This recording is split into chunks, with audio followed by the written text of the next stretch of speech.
Welcome. We are so excited for this episode of Inside the 605. We almost started 2.5 minutes early. Almost. And now we're 2.5 minutes late. Hey, we're a minute late. Hey, Not too bad. It's okay. You'll wait for us. You know us. You love us. Well, you love him. I don't know if you love me, but yeah. Either way, it's another edition of Inside the 605. I'm David Brown. That's Jason Andera. We have reached playoff time, at least in the lower four classes of South Dakota high school football. Last week of the regular season in 11 AAA, AA, and single A. But we want to offer a correction to last week when we were talking about playoff picks. We thought it was going to start next week. That is incorrect. We're doing the playoff picks now, and here's my public service announcement. Take our advice at your own risk. We are going to give you the cheat sheet, though, throughout the show today on who to pick in 11B, 9AA, 9A, and 9B. And then next week, the top three classes for high school football playoffs.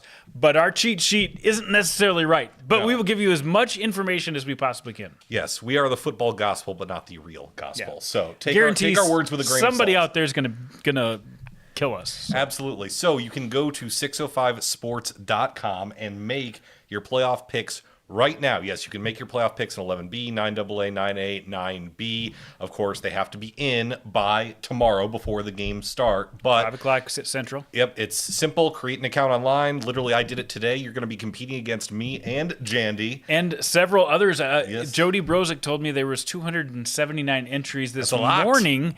So by the end of this show, that I would guess that would maybe double. I don't know if all of you out there are making your picks. Let's hope so. And it's real simple. Just create an account. Literally took me less than 5 minutes to do it and to make all my picks. So awesome stuff. Remember, make your picks, 605sports.com. We'll keep track. And yes, whoever wins at the end gets a nice Ben Franklin. How do you like that? That's great. Thanks, boss. Thanks, boss. Absolutely. Yeah. So we'll be going over those playoff matchups. We'll also be going over the big things in AAA, AA, and A. And of course, throughout the show, because we are live on YouTube, you can ask Jason Andera anything you want. Playoff time, I hope there's a lot of football questions. There may not be football questions. Who knows? We're going to see. Sometimes there are, sometimes they're not, and it's always fun. It is always fun. You know what's always fun? Starting with dessert. Brownie point time. Let's go. Easily number one. It was the big showdown all week. Brandon Valley over Harrisburg. It was the matchup between undefeateds and 11 AAA. We knew at some point someone would be knocked from the ranks of the undefeated, and it's Harrisburg. They score in their opening drive to take a 7-0 lead, and they never scored again. We mentioned this was going to be a trench game, and Brandon Valley, which has a lot of heft up front, proved why it matters. They really did. They controlled the game after this first strike on the first drive of the game as Sam Knuth hit a strike, but then they gave Sam a lot of pressure, and they moved the ball, a nice balance, running and passing. They tried to go for a touchdown here, and it was picked off in the end zone. A nice balance, though, throughout the game to get Landon Delaney going. They got a couple of guys on the outside going, but it was really Levi Veskerna in that offensive line, and then the defense that came in and made two big stops at the 1 yard line in the fourth quarter to hold that 2-touchdown lead. You see Veskerna there. He had all 3 rushing touchdowns for Brandon Valley in what ended up being a 21-7 victory. But you mentioned it. Huge defensive plays in the fourth quarter. Specifically, Drake Jelma knocking the ball loose from Sam Knuth at the 1 yard line, and Rylan Carroll fell on it. And then later they stopped Harrisburg on a separate drive on 4th and goal at the 1. So 2 huge defensive plays, which had they gone differently, that might have been a tie game. Yeah, I mean, it felt like Brandon had the control the most of the game, but they did. They had 2 chances at the 1. One time, it literally had just started raining 5 minutes before. Sam Knuth takes it into the 1 yard line. Jelima pops it out of there, and that's when the tides really turned for me. At the end, yeah, they were stopped again, but they were down by 2 scores with, less than a minute left. So it was all links for me, especially in that second half. And they came out of halftime on fire, and that's what they've been doing all season long. Coming out of halftime and scoring on that first drive, they really set the tone in the third quarter. I think if you're both teams, you can look at it one of 2 ways. If you're Brandon Valley, what it shows is your versatility, obviously, because Landon Delaney was good, but he really only had 40 yards receiving through the air. It was mainly the ground game, but also the big playability. Getting 2 different stops at the 1 yard line, one via turnover, one via turnover on downs, really shows how your guys can rise up to the occasion for Brandon Valley. You know, it's going to be tough. The blueprint out there to beat them is not there yet. They're a really good defensive team that controls the clock. when they are in their mode on those two things, you're going to have to create turnovers to find a way to beat Brandon Valley. Otherwise, it's just going to be tough for a team right now to match up with them. And then if you're Harrisburg, you look at it this way. You had a chance to tie, technically, if you had converted both those opportunities at the 1-yard line. It goes to an execution, and it's a good thing that it happened in the regular season, not the postseason. A lesson for a veteran team that's won big games, that's won a state championship in the past couple years, how to finish toward the end zone. Yeah, that's exactly. Like, they had some opportunities. It wasn't such a dominating game that you were like, I can't see Harrisburg winning this game in the future. That's not the truth. But you are going to have to make Brandon Valley make mistakes in order to play with them, because physically up front, Brandon Valley got the job done. 21-7 is your final. Brandon Valley, the lone remaining undefeated in 11 AAA. My second brownie points, I'm going to split it up. We had some awesome 2-3 showdowns between Sioux Valley and Elk Point Jefferson and Hamlin and Elkton Lake Benton. Let's start in 11B. 17-14 Sioux Valley over Elk Point Jefferson. This game was all Donovan Rose. It was all Donovan Rose. 2 really long touchdown runs, I think a 95 and a 54-yard touchdown run for Rose, and that was their 2 touchdowns. And then they had that field goal, which separated them from the competition. I think both teams go into this knowing there's places they can improve, but both teams also like the way that they were able to handle the other team on defense. So if they play again, it's going to be a heck of a game, and I think EPJ and Sioux Valley both stake themselves as contenders in this one. And with that win, the Cossacks got the number 1 seed in 11B based on seed points. So there is a potential rematch in the semifinals potentially looming between these two squads. If you're Elk Point Jefferson, it's been tough to generate offense over the last 2 weeks, and now you're going to face a Flandreau team who played you close 2 weeks ago. This is a veteran team again in the Huskies. Keaton Gale's a veteran quarterback here. I think APJ has enough people on their team, just like you said, with that experience to know, okay, we know how to improve off of that last game. And so now they'll have a rematch against Flandreau, a team that they just played 11 days ago, I think, or 12 days ago, something like that. I think that's probably good news for EPJ because they're really good at correcting things. Flanders is an up-and-coming team. They're not going to be easy to beat, but I think EPJ knows that they can play with the best teams in this class. Absolutely. 17-14 Sioux Valley over Elk Point Jefferson. Moving to the 9AA matchup, Hamlin in a wild one over Elkton Lake Benton, 40-35. This was a back-and-forth affair. Huge swings on both sides. Huge swings. What did Hamlin have, a 17-point lead in this one? It was 24-7 in the second quarter. Then Elkton Lake Benton took the lead late 35-32. Hamlin scores late 40-32. Or 40-35, excuse me, and then they hold off ELB at the very end. They were in the red zone and just couldn't quite push it in. So each game this year, Hamlin's been able to throw the ball, and they were able to throw the ball again in this game to establish that lead, but this is the first time their defense has been tested like that. And that's a good stress test for the Chargers because they needed some tune-up. They hadn't had a really tough game most of the season, so that was huge for them to be able to withstand a comeback like that and still find a way to win. Absolutely. So credit, as always, to Elkton Lake Benton from coming back from down 17, and then credit to Hamlin for withstanding the comeback, digging deep, and finding a way to pull it out. The other thing that caught my eye, just all the big-name players stepped up. You had Wadsworth and Trowbridge, Van Meeteren for Hamlin. Elkton Lake Benton, you had Colt Beck and Tanner Sine. These are the kids that you've relied on for 2-3 years, and they showed it in this regular season finale. And it's good to see, guys are bumped and bruised, but for the most part, these were 2 healthy teams going at it that are going to continue to be healthy as they try to march to the 9AA semifinals or beyond, and that's going to be the big test for both these teams. Absolutely. 40-35, Hamlin over Elkton Lake Benton.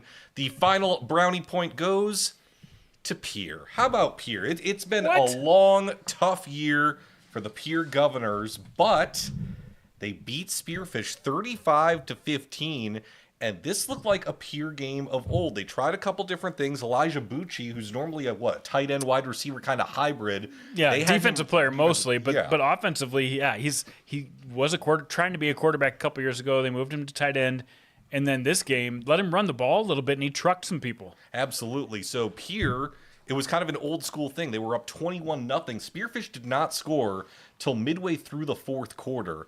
And it just looked like, for lack of a better term, Spearfish got hooked by Pierre. I think it's just an instance where the Spartans have had a great year. They're going to be a tough out in the playoffs, but in the end, this might be a good thing for them. Like, hey, we can't, just because we're having an up year doesn't mean we can go in and not necessarily automatically think we're going to win or take an opponent lightly, but just to be prepared. Exactly. They have to be prepared for everything. They know that in their head, but it's different when you're on the field, and they really wanted to beat Pierre in a bad way because of some of the history and the scores between these two teams. But you look at the penalties in this game, Spearfish made way too many penalties, pre-snap penalties, just that type of stuff that you don't want to see your team doing at this point in the season. Absolutely. It's 35-15 Pierre over Spearfish in a big 11AA showdown. And now the Spartans, they need the win in order to secure home field in the first round of the playoffs. Yeah, and there's going to be a lot of movement in 11AA. When we talk about 11AA, we'll talk about some of the different scenarios that are going to happen. But I don't know for sure if they're going to get a home field advantage game in that first round or not. But just like everybody else, you still have to win this last week to get in the position that you want to. So those are my brownie points for the week. We had a lot of great team performances and a ton of fantastic. You had to whittle down all the individual top performers. People were sending you all sorts of different crazy stat lines, but you limited it down to your best in 11-man and 9-man of your top performers. Exactly. So on Monday, I put out kind of the list of everybody that sends me stuff, and it was huge this week. I mean, it was a long Twitter post, but I try to cut it down to about 10 or 11 players, and that's what we're going to do right now as we take a look at some of the 11-man players to watch, the game changers. We'll start with Simon Kiefer. Simon Kiefer not only threw for 200 plus and almost rushed for 100, he set 4 school records in the process. Career touchdowns, season touchdowns, and touchdowns in a game, all in this game, a 6-touchdown throwing game. And he also set the record for career completions at Rapid City Christian. Huge game for Simon Kiefer. 7 overall touchdowns for the Rapid City Christian, I should say, quarterback in a big win over Custer, 44-7. Gannon Kniebel gets back on the game changers list with 3 touchdowns on the ground, 3 more through the air. A really efficient game for him. He's done this a few times this year. When he plays like that, they're awfully tough to beat. Absolutely. Big win for them. Wagner over Miller Highmore Herald, 42-28. Very nice. And Cole Snyder won the Battle of the Coles as they took on Del Rapids. And I've just have his offensive stats here. 8 catches, 108 yards, 2 touchdowns. That's pretty good. But he also had double-digit tackles and 2 picks on defense. This guy proved that he might be the player of the year in 11A. 21-0. Sioux Falls Christian shuts out Del Rapids. Yeah, and he did it offensively and defensively and added to that. We talked about Brandon Valley. Well, Levi Veskerna was behind a lot of the big plays in this game. Came out with that long 40-plus yard touchdown run in the third quarter and ended up with 29 carries, 172 and 3 touchdowns.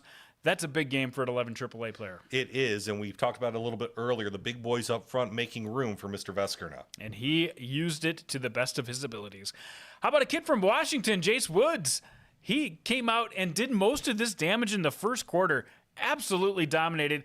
He got to do a double pass and threw a perfect pass to Ralph Williams downfield for a 37-yard touchdown.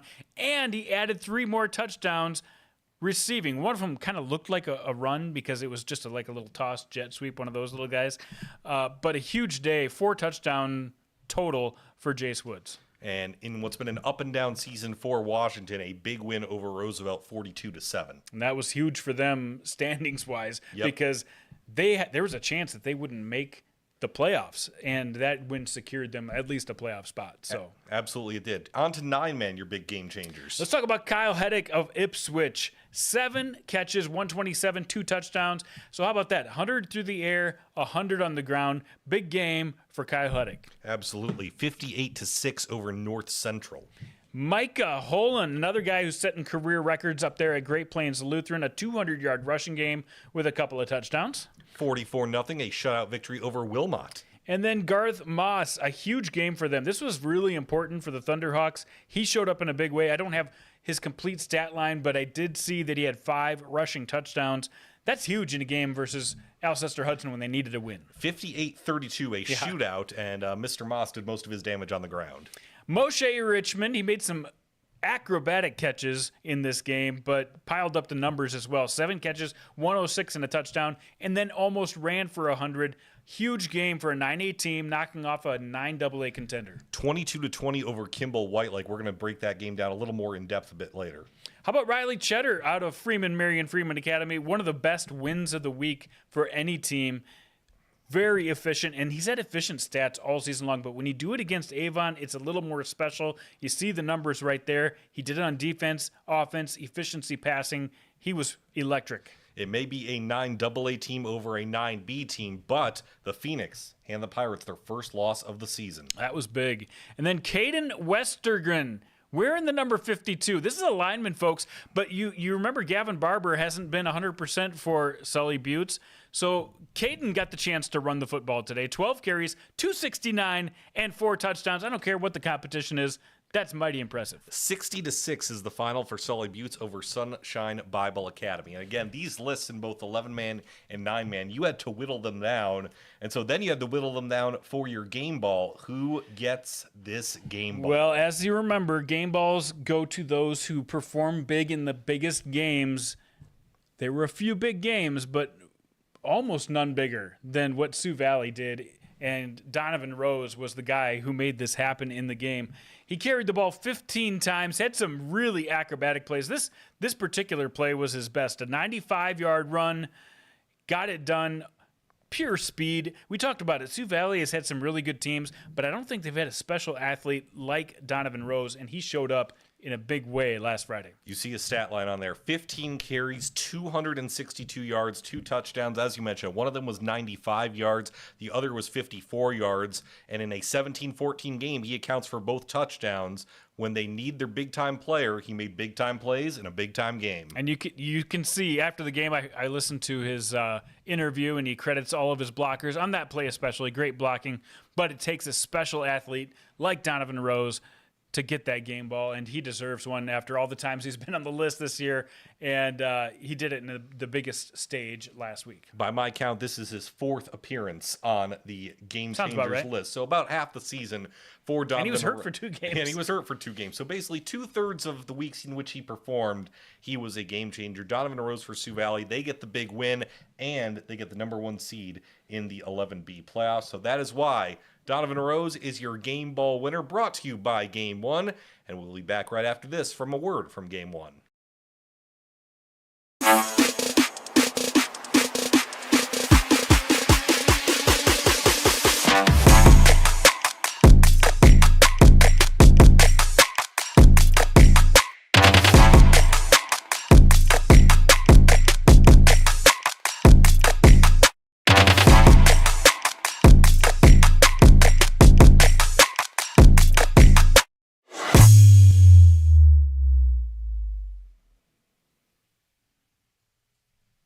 By the way, in case you're wondering, Prevail is a brand that is put out by Game 1, and it's very excellent. Nice. And honestly, I'm wearing it because it's probably the most comfortable sweatshirt I have. So, hey, if you're looking for some apparel, I'm not full-time with them, but I will help you out because I just like the brand so much. Absolutely. Game 1 has sponsored the Game Ball all season long, and now that every division or every class is going to be in the playoffs next week, the game balls are going to get a little tougher. Yeah, well, yes, we only do one more week. We just do them through the regular season. So, yes, we'll still mention some top performers, but you're right. It gets tougher and tougher as we get through the season. What doesn't get tougher is hearing your interview with Ryan Deal from 605 Sports. Every week, fantastic insight. They got a bunch of playoff primers right now up on 605sports.com, and you've got a chance to talk to him about all those. Exactly. He put out all his previews, giving you an overview of each class. Make sure you check that out at 605sports.com. But here's 5 good minutes with Ryan Deal.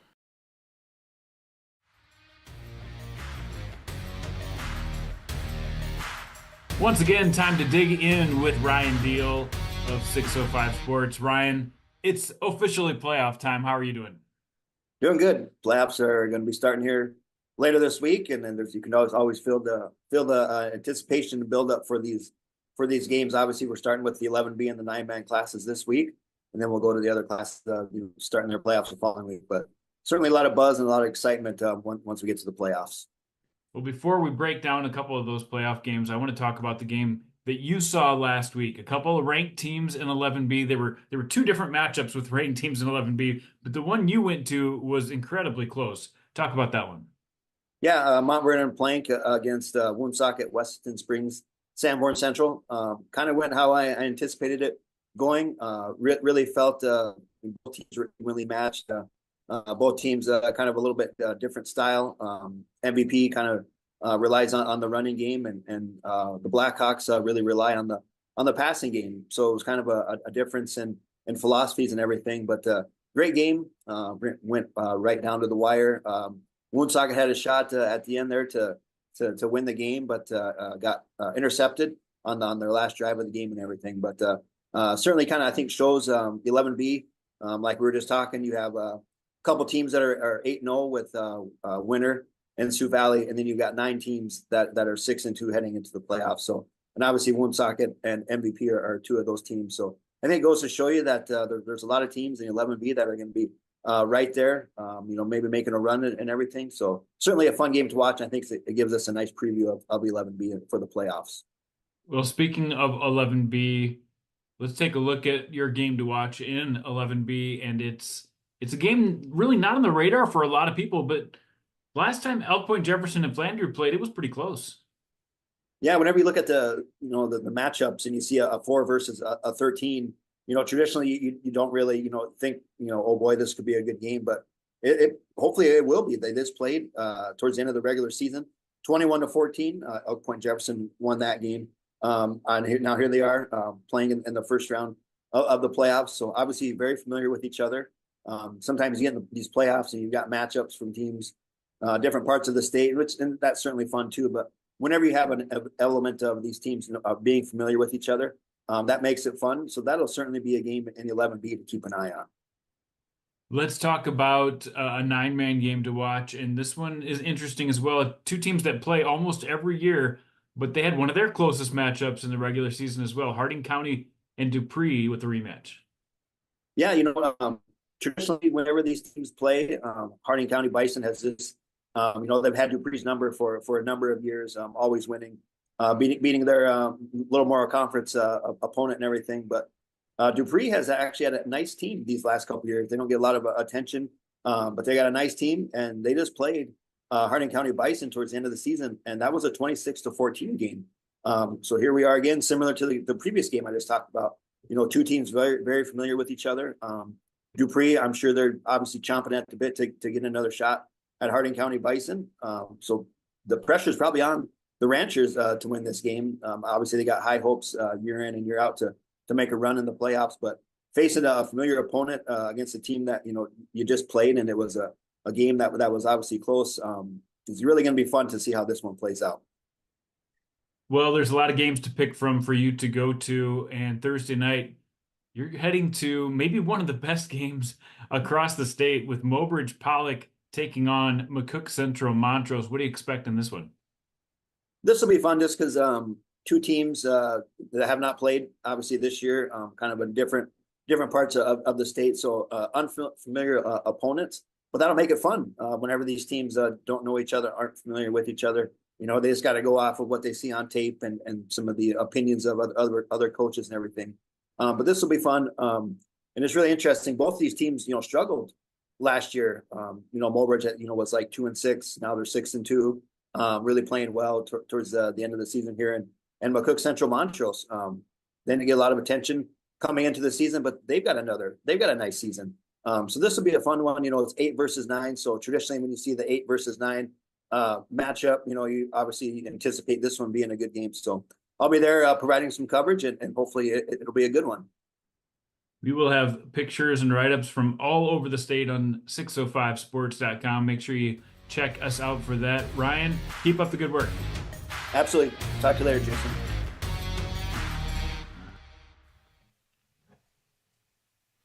Thanks as always to Mr. Deal for his insight every week, and that Mobridge Pollock McCook Central Montrose game will be very interesting. Yes, I want to talk about that a little bit more in our deep dive as we get into each class and making our picks, but that's definitely one that's on my radar. All right.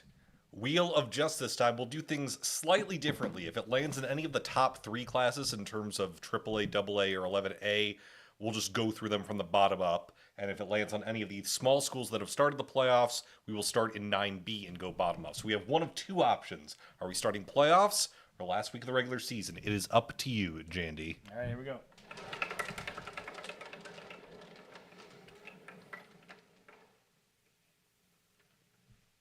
Yeah, big classes. There we go. 11 AAA. So again, for this, we will start from the bottom up. So we will start with 11A. We're going to start with the smallest class in terms of teams still having the regular season remaining to play. And of course, the big thing from last week was the Sioux Falls Christian Del Rapids game.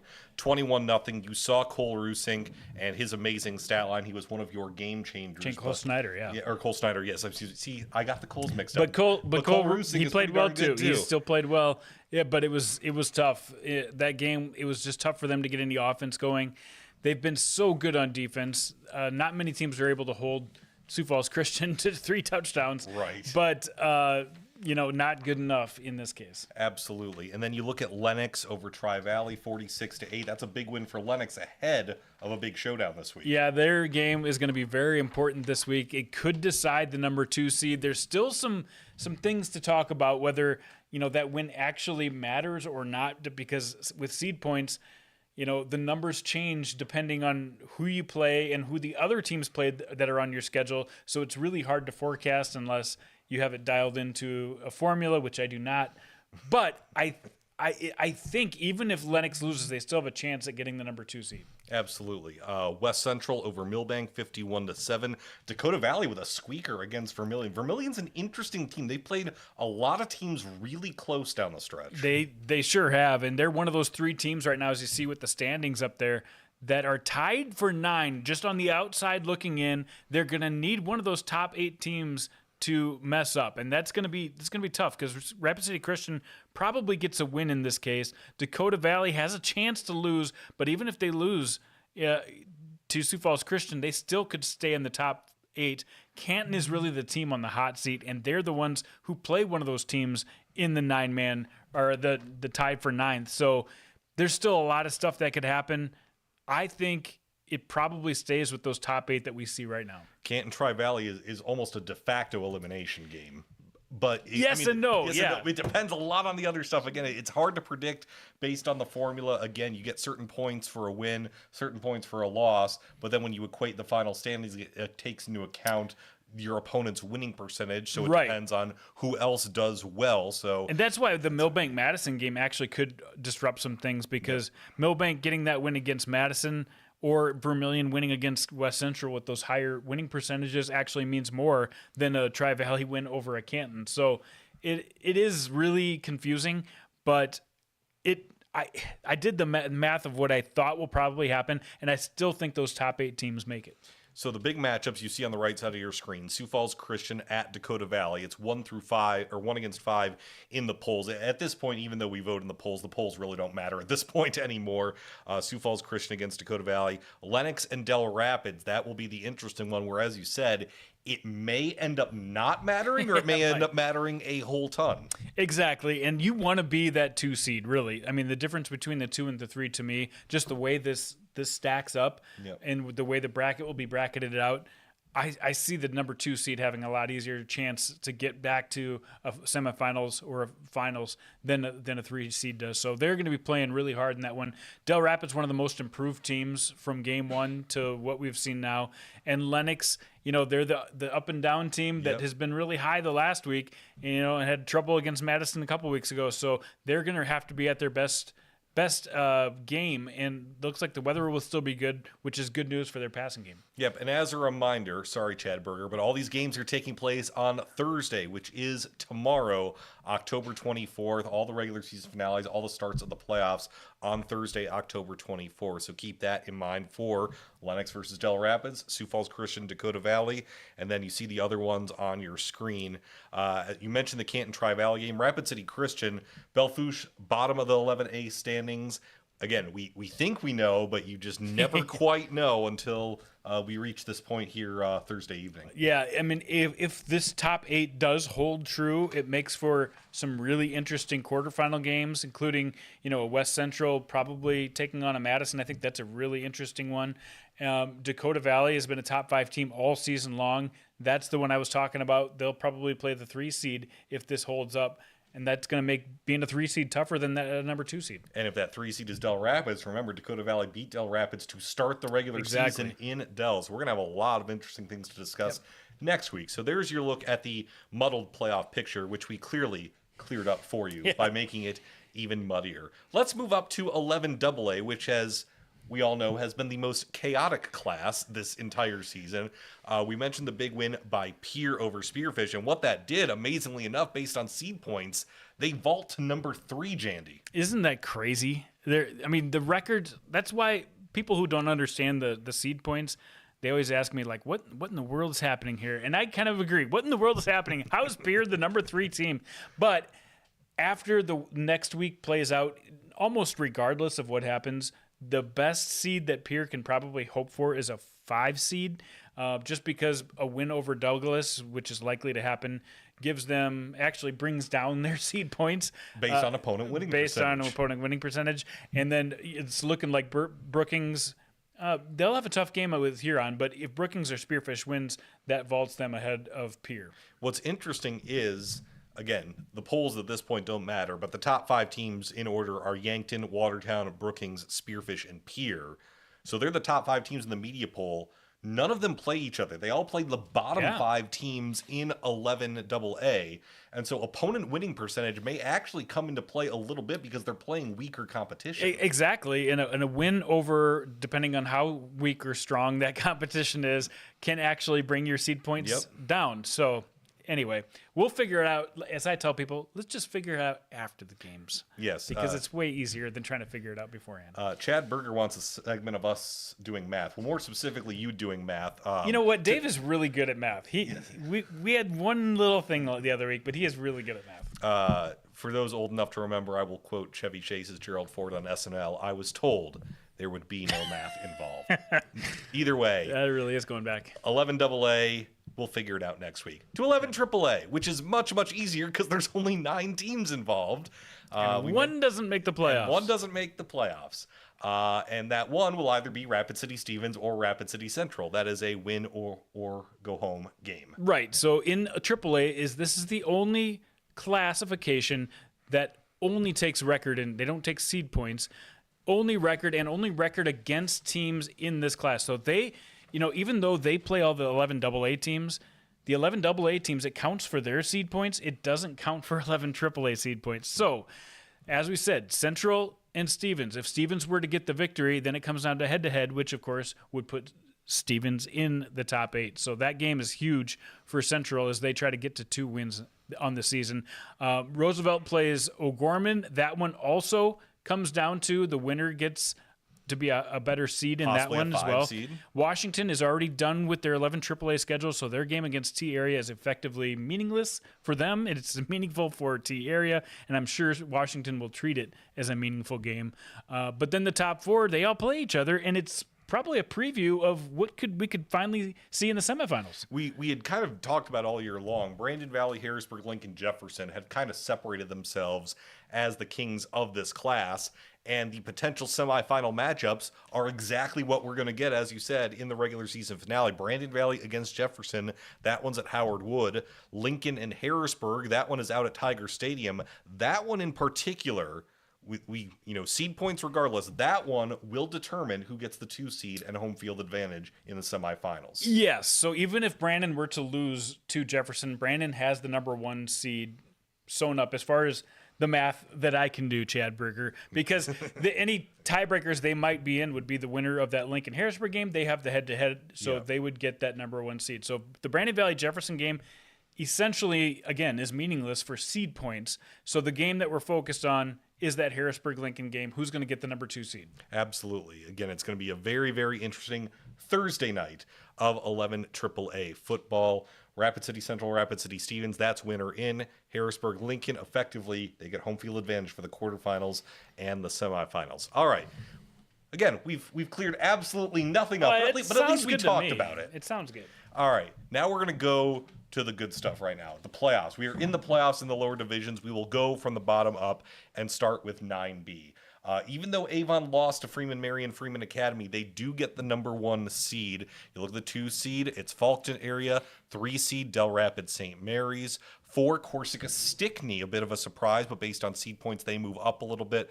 5, Sully Buttes. What sticks out to you about these these octafinal, I should say, pairings? Exactly. Well, one thing, the rankings we said doesn't reflect their seed points, but in this class, it's almost spot on. We've got Avon number 1, Faulkton number 2, St. Mary's number 3, Corsica Stickney, and Sully Buttes. That's basically what the voters have. Essentially, it's a 4-5 switch. 4-5 switch for Sully Buttes and Corsica Stickney, but it's pretty much what we had. And the other thing that sticks out, now we have no unbeaten teams in this entire class. You know, we kind of thought Avon was head and shoulders, and they probably still are, but there's no team in here that can just go and walk on water because all these teams have some things to work on. They do.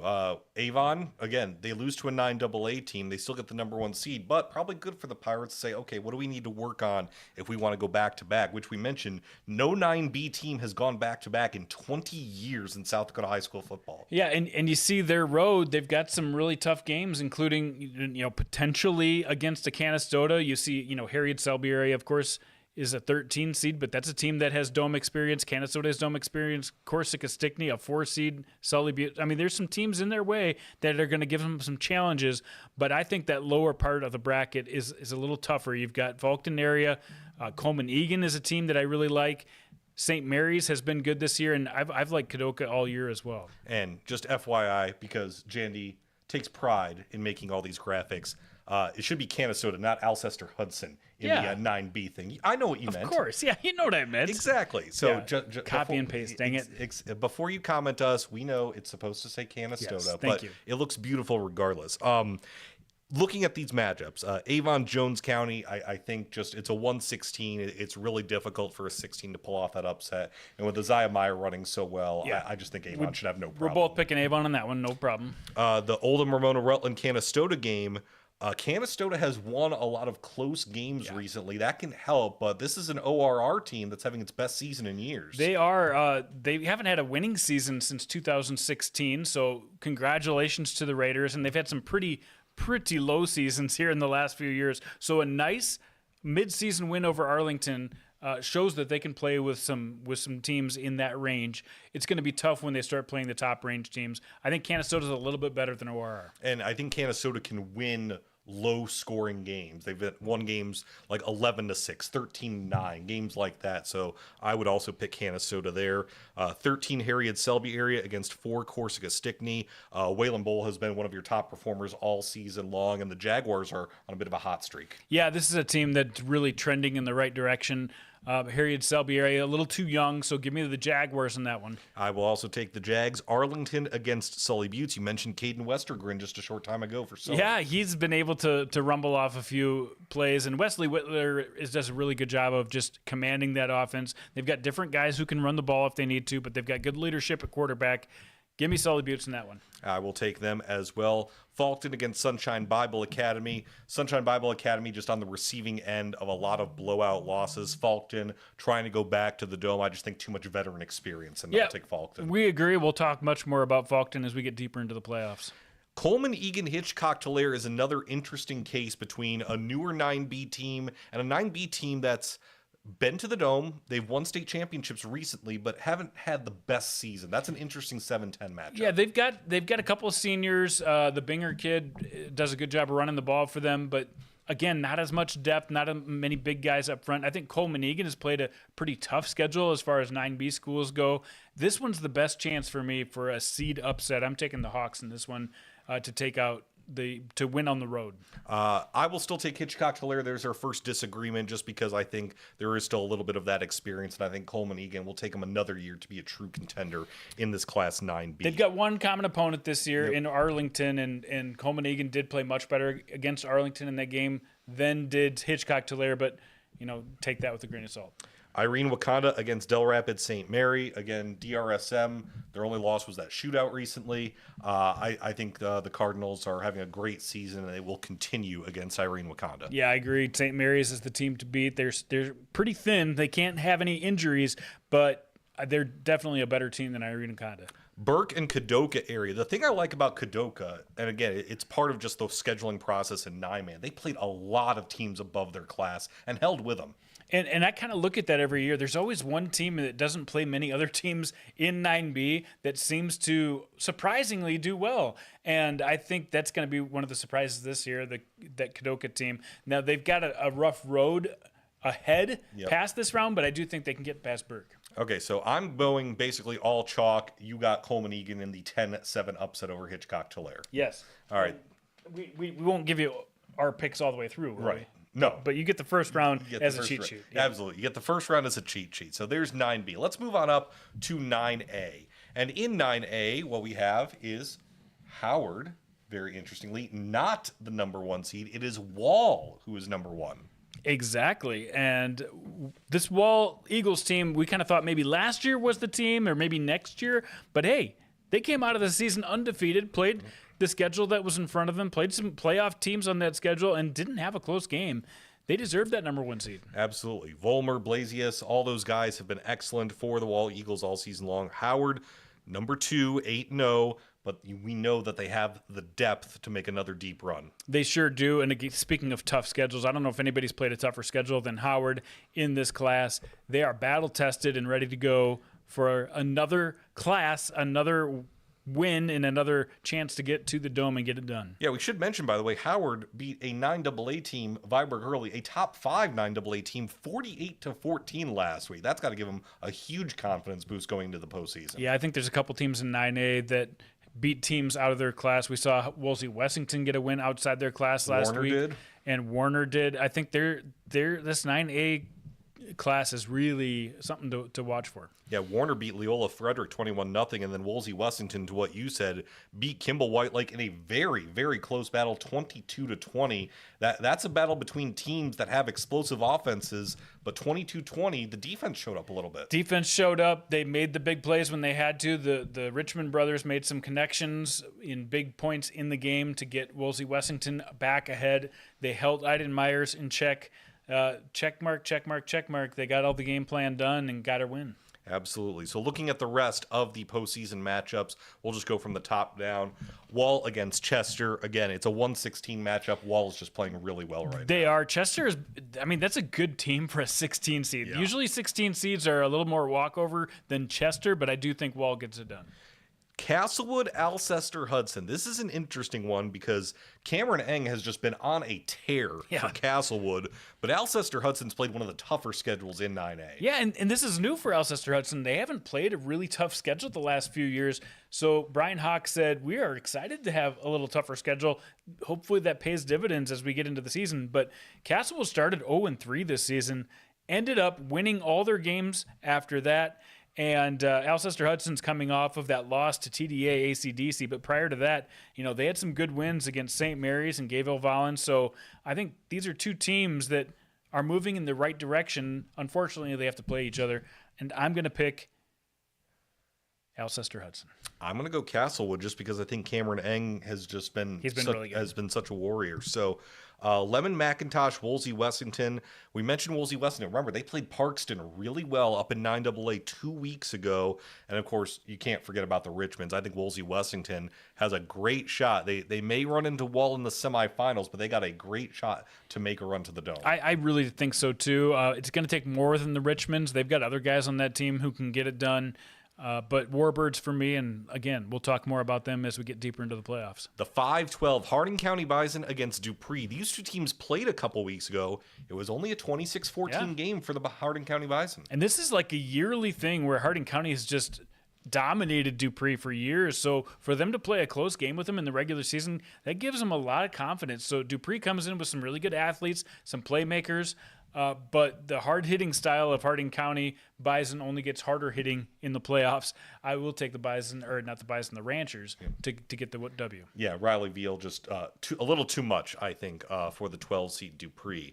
15-seed Timberlake against the 2-seed Howard. Mentioned Tate Miller, the depth that Howard has. Even though they're a 2-seed, they may very well be the prohibitive favorite, quote-unquote, based on the schedule. What I like is they really haven't had to show the pass, but they can pass the ball as well. And I think Howard's going to come out with a little bit more of an air attack, not necessarily this week, but they have that in their back pocket. Yeah, they should get by Timberlake fairly easily. 10-7, Esteline Hendricks against Ipswich. You mentioned Kyle Heddick a little bit ago. And Ipswich is a team, they've been getting a couple votes in the rankings, and Esteline Hendricks was a team I thought maybe who would be a second half riser, but they did fall a couple close games this last couple weeks that started making me not believe quite as much. And I do think this Ipswich team is headed in the right direction. 14-3, Gayville Vollen against Warner. There are 3 undefeated teams in this 9A bracket with Walt, Howard, and Warner. Yeah, how about that? And Warner, again, I don't think we've talked enough about the Warner Monarchs, the defending champs here. Again, Gayville Vollen's not a bad team, but Warner should be able to get it done. Centerville and Phillip, 11 versus 6. Alec Austin had a great start to the season. Centerville can play offensive football. It's can they lock down on defense? Can they lock down on defense? They're not going to have to play that much defense in this game because Phillip plays very similar style here. But I think while the weather's still nice and Miles Eide can still catch that ball from Alec Austin, I think this is my upset of this round. I think Centerville gets it done against Phillip. Were you just reading my mind? Because I'm also going to take Centerville over Phillip. Yeah, just Okay. I think they have the ability. Come ability. playoff time with a QB like Austin to do some damage. I agree. And as long as, like I said, the weather stays nice, he can run the ball as well. He's shown he can.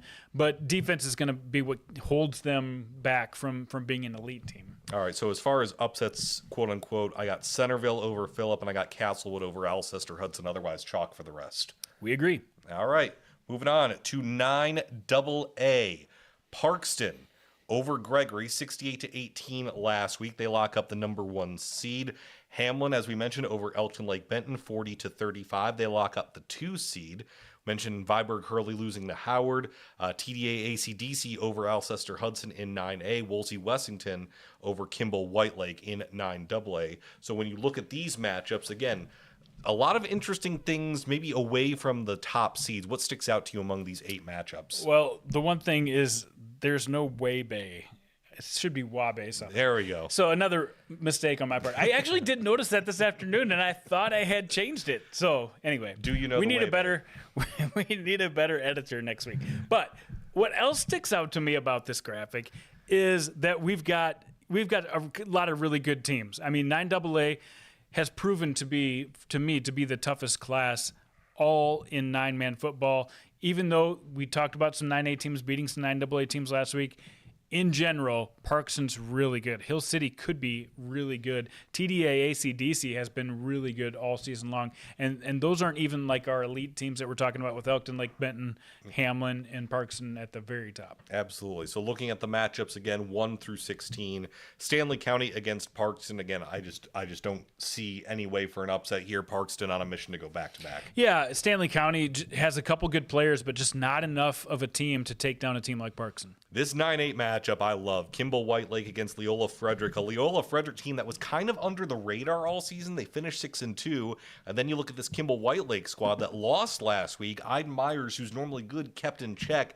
I'm very intrigued by this 9-8 Yeah, matchup. this will be a lot of fun. The Titans started out the year 6-0, but then lost back-to-back games coming into the playoffs. That's not what you want, but they did play their 2 toughest games coming into the playoffs, taking on Ipswich and Warner.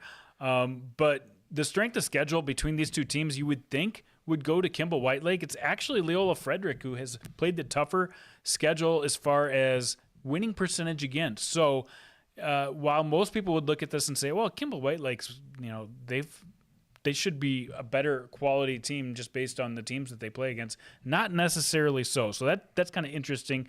But KWL, they've really outplayed a couple of the common opponents they played against. Leola Frederick, Redfield, and Stanley County. Those are the 2 teams they played against. and it was Kimball Whitelake who really looked like a better team in those games. So I'm taking the Wildcats in this one. I think Iden Myers has a bounce back. I will also take the 9 over the 8 there. Bonham and Hill City. And Hill City being the newer team to 9AA.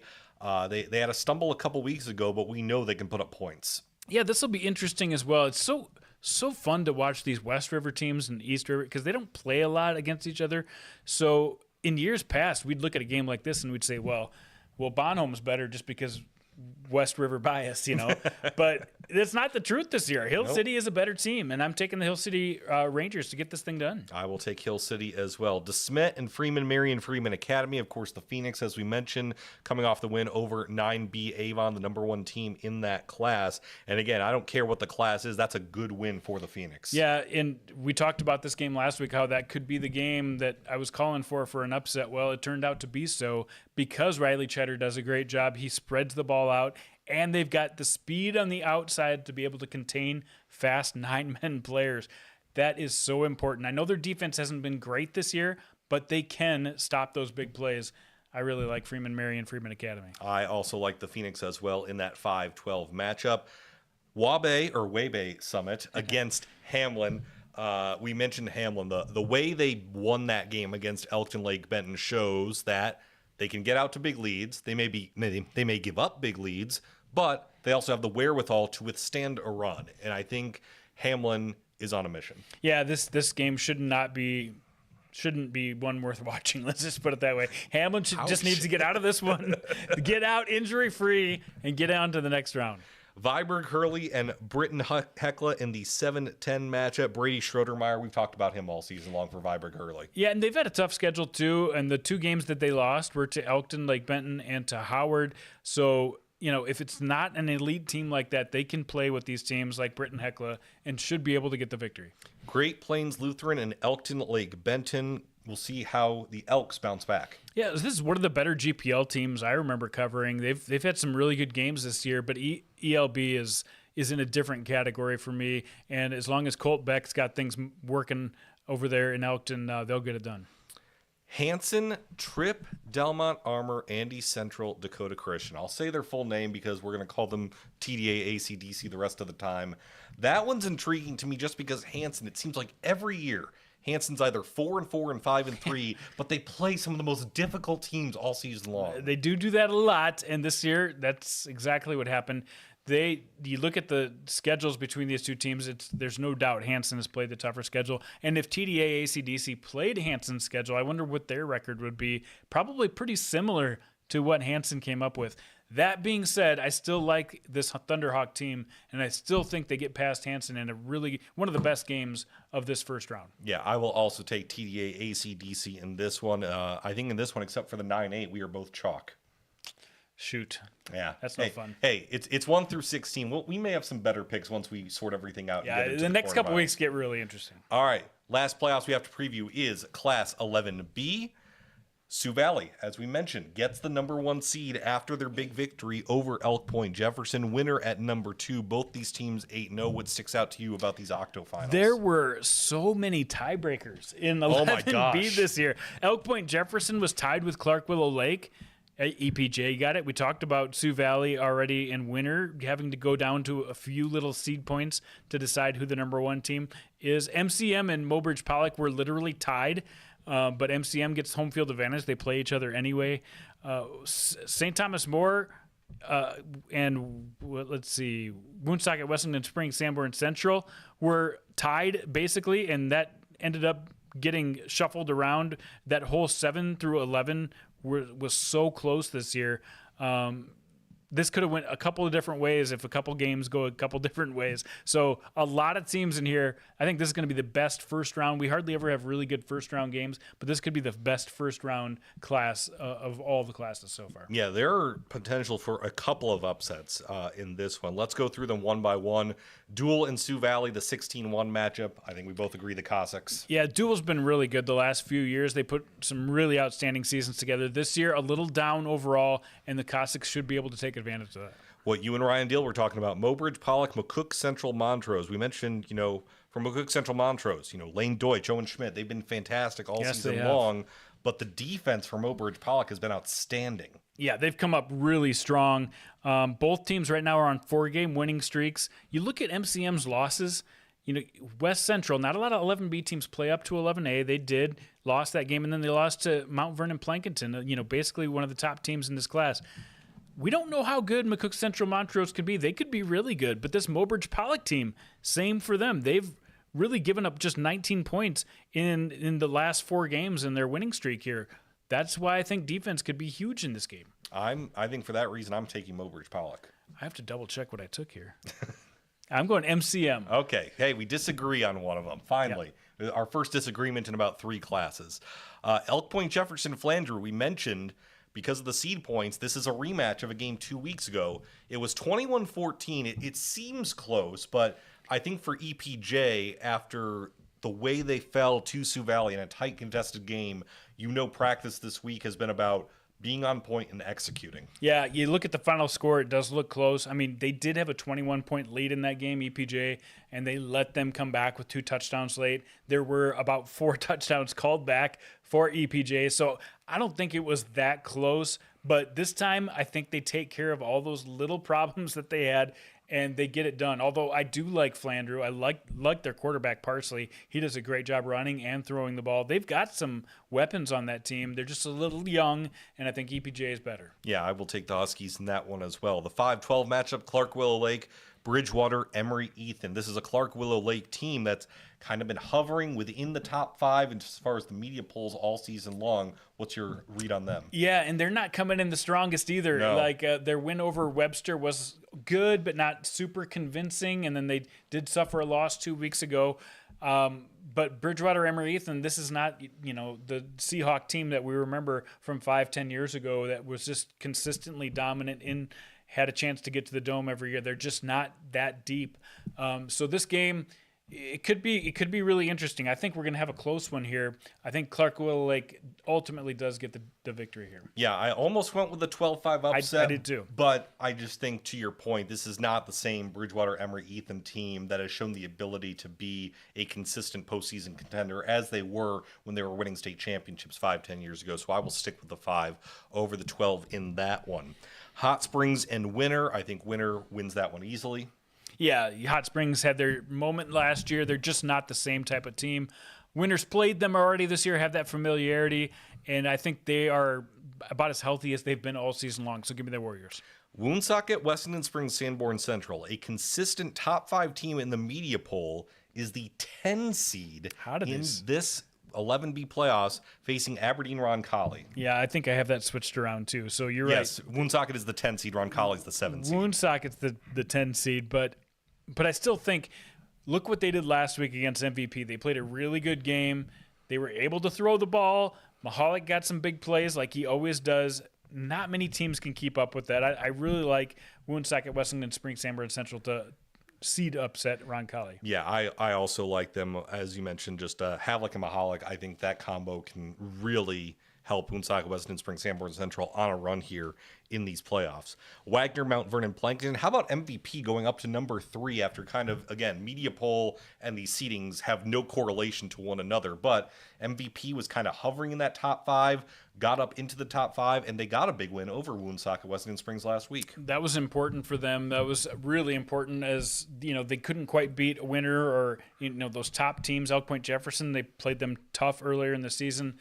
But that was their first basically signature victory, and it was a close one, but it shows that this is a dangerous team. Brady Fox is really physical at running the football. Isaiah Olson has been one of the best quarterbacks in the class. I really like the Titans. As do I. Mount Vernon Plankinton over Wagner. And then St. Thomas More and Groton area. How about the Cavaliers? Starting 0-2 have won 6 in a row. Yeah, we literally forgot about this team. And honestly, the way they started the season, they played Sioux Valley. I watched the first half of that game fairly decently in the first half of the very first game of the season, and then they just did not have an answer in the second half for Donovan Rose, and it just fell apart. But they've really shored a lot of things up with some young players. This St. Thomas More team is one of the more exciting double-digit teams in this playoffs. I've got St. Thomas More with the upset in this one. I do as well, just because I think they have all the momentum riding, and they learned a lot from those first 2 losses to pretty good competition. And defensively, St. Thomas More, they haven't given up a point since they played Chamberlain back on September 7th. This is more than a month. This is just shutout after shutout, and I think Groton's going to really struggle moving the football against the Cavaliers. So we have a couple of double-digit seeds, St. Thomas More and Woonsocket Weston Springs Sanborn Central, winning in 11B in the octafinals. So it's going to be fun here on this Thursday. We will end, of course, with Ask Jandy Anything. And speaking of which, we had this first one from Garrett Kniebel. If you had to pick a double-digit seed to go on a Cinderella run in these classes, who would you pick? A Cinderella run. Well, we just talked about the 11 seed, St. Thomas More. I don't think they go on a Cinderella run, but I think that's a team that you really have to watch out for. I think the 10 seed in Woonsocket Weston Springs Sanborn Central seems like the logical choice here, even though it's going to be really tough in 11B. But they have the element of throwing the football that nobody else in that class really has. So that is a potential Cinderella story right there if they're able to play defense and move the ball through the air. That would be my pick in 11B as well, Woonsocket Weston Springs Sanborn Central, because if they win, they're probably going to face Winter in the quarterfinals. And that's a Winter team. They played it tough earlier this regular season. And as you mentioned, their ability to throw the ball, if they can hit on some passes, that might make it a little difficult for Winter. That's my best pick, although I will say the other 2 double-digit teams I picked to win were Coleman Egan and Centerville. I don't think Centerville gets past the next round. Coleman Egan, though, has a chance. Really, they played Avon about as well as anybody has in 9B. I know they gave up the kick return touchdowns to them, which ultimately cost them the game.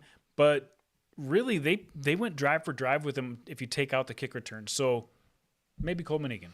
I did not pick Coleman Egan in that initial pick against Hitchcock-Tulare, but I agree if any double-digit team were to make a Cinderella run, I like Coleman Egan in 9B. In 9A, I like Woolsey Wessington as a 10 seed to go on a run as a possible Cinderella run. I don't think they're a 10. Oh, Woonsocket was. No, in 9A. Oh, in 9A. Well, Woolsey is a 4, aren't they? I thought maybe I got that mixed. Yeah, that's all right. Woonsocket Weston Springs Sanborn Central's double digit. I got all my notes, but Woolsey Wessington's a 4. I did get 4. them mixed up. Yeah, that's right. But Centerville is the team I had in 9A as a double digit team. Like I said, I just can't see them with the defense that they have getting past that first round very much further. I apologize. I was thinking of 10 seed. I got them crossed. That's Centerville, right. I think, is a possibility for a run. Yeah. And then in 9AA, I would say Hanson as an 11 seed. Yeah, I suppose. They're a team. They haven't proven they can beat one of those top teams, though, so I don't see like a Cinderella scenario for them, but I guess if you have to pick one. Absolutely. So, again, it's going to be tough for any double-digit seed to emerge, although we saw last year, what was it, Corsica-Stickney, Potter County beat Corsica-Stickney. Potter County was the 11th seed that made a run to the semifinals last season. So it is possible, as far as any of these double-digit seeds making the Dome, I think the best might be Woonsocket Weston Springs Sanborn Central. But that's because, in theory, they would have beat Winter in the quarterfinals. Yeah, I think that's probably your best bet. Your second best bet is Coleman Egan. All righty. Chad, any chance of a letdown this week for Brandon Valley against Jefferson? I don't know about letdown, but I think Jefferson can win that game. Yeah, there's a huge chance of a letdown because it doesn't mean anything seeding-wise. So you have a quarterback that's been banged up all season long in Briggs Knutson. I wouldn't be shocked, but I wouldn't be that surprised if he either doesn't play the entire game or rests up a little bit. Plus, this Jefferson team is really good. Like they can move the ball offensively. They can run the ball now that Davion Simonson's back. Yep. It'll be interesting to watch, but really for neither team, there's no advantage for Jefferson to win. Even if Jefferson would win, they would tie the loser of the Lincoln-Harrisburg game, but have the head-to-head loss. So they're the 4 seed no matter what. Brandon's the number 1 seed no matter what. So I mean, again, it might be interesting to see how they approach this game, all things considered. But if being undefeated matters to Brandon Valley at all, I mean, does it or does it not? We're about to find out. Let's see. Some other questions. Between 11B and the 9-man classes, this is from Mr. Ryan Deal. Which playoffs are you looking forward to the most? I think the easy answer is 11B, just because I think it's most ripe for upsets. But among the 9-mans, I think I would say 9A, just because Wall, to your point, you were talking about this earlier. Even though Wall got the number 1 seed, you think their path is a little harder than Howard's? Their path, yeah. If I was to pick, if I could have picked the number 1 or 2 seed in 9A, I probably would have picked number 2, just because of the way it lines up. But it's so hard to project because you don't know week to week how that's going to work out. I really like 11B as well. If I had to pick one, I think that's going to be fun. But 9AA, to me, once we get into the semis, could be the best semifinals we have, because we saw how good Elkton and Hamlin were. And then you got Parkston coming in with whoever maybe they would possibly play in that situation. I think we could have 2 really good semifinal games. By the way, in 9A, Ryan has said upset special Timberlake over Howard. I don't know how he's a Timberlake native. Take that into consideration. Still. I'm sure Tucker Kraft will agree with you on that one. Man, 15 over 2. Yeah, I'm sorry. I just don't see it. Well, did he make an emoji? A joking emoji face? No, there's no emoji. It's just straight. Ryan. It's just straight upset special. Timberlake over Howard. There's no sarcasm indicated, although it's hard to be sarcastic on a comment. But if they snuck Hank Kraft and Tucker Kraft back into the old Panther uniform, maybe they get it done against Howard. Alrighty. Let's see. We'll do a fun one from Chad. NBA season started. Who you got? I think the Wolves win it this year. Yeah, I really do too. I want them to win it all. Do you really? Yes, of course. Well, I mean, Wolves over Celtics. I mean, I'm a Wolves fan, and I know they lost last night. Yeah. But they lost the first game last year. Yeah, they lost to the Raptors and the Hawks in the first week of the season last year. It'll take time. You know who I actually like as well? I like OKC. I think OKC could be one of those teams that nobody's talking about that could get it done in the end. That's true. I will still go Wolves over Celtics in 6. Anthony Edwards MVP. And Dante DiVincenzo 6th man of the year. And Chris Finch coach of the year. What about Nas? Well, Nas won it last year. You got to give... I don't know if voters will want to give it to him again. Okay. All right. I also think Nas will start for Julius Randle at some point during the season, so he may be ineligible at a certain point. I like the makeup. Yeah.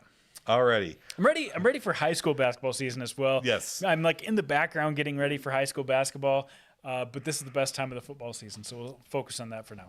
All right.